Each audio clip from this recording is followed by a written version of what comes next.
இவன மாரி இப்ப தருதலைகளா ஒரு சில 2K கிட்ஸ் அலையுறாங்க பாத்தீங்களா? அவனுங்களெல்லாம் என்ன சொல்றதுன்னே தெரியல. நடு ரோட்ல வச்சு லிப் லாக் அடிச்சிட்டு இருக்கான். யாராவது பார்ப்பாங்களே, வீட்டுக்கு தெரிஞ்சா என்ன ஆகும்? இத பத்தியெல்லாம் கொஞ்சம் கூட ஒரு கவலை இல்லாம, நடு ரோட்ல லிப் லாக் அடிச்சிட்டு இருக்கான் பாருங்க. இப்ப இருக்கிற ஒரு 2K கிட்ஸ்க்கு கொஞ்சம் கூட ஒரு பயம் இல்லாம இருக்கு. கிஸ் அடிக்கிறதுலேருந்து நெறைய வேலைகள் பார்த்துட்டு இருக்காங்க. இது இந்தியாவால ஃபாரினான்னே தெர்ல.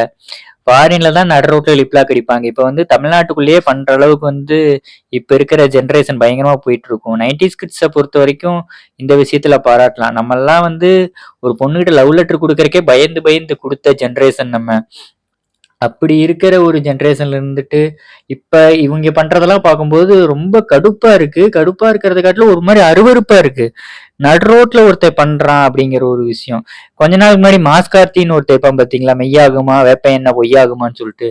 அவனும் இதே மாரி தான் நடு ரோட்ல லிப் லாக் அடிச்சு அந்த வீடியோ லீக் ஆகி பயங்கரமா கிழிச்சிட்டு இருந்தாங்க இவன.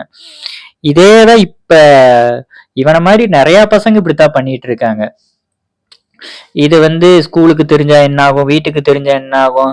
அப்படிங்கிறதெல்லாம் கொஞ்சம் கூட ஒரு பயமே இல்லாம, ஒரு குற்ற உணர்ச்சி இல்லாம இந்த மாரி பண்ணிட்டு இருக்காங்க. ஒண்ணும் சொல்றதுக்கு இல்ல. சொன்னா நம்மள பூமர்ங்கிறாய்ங்க.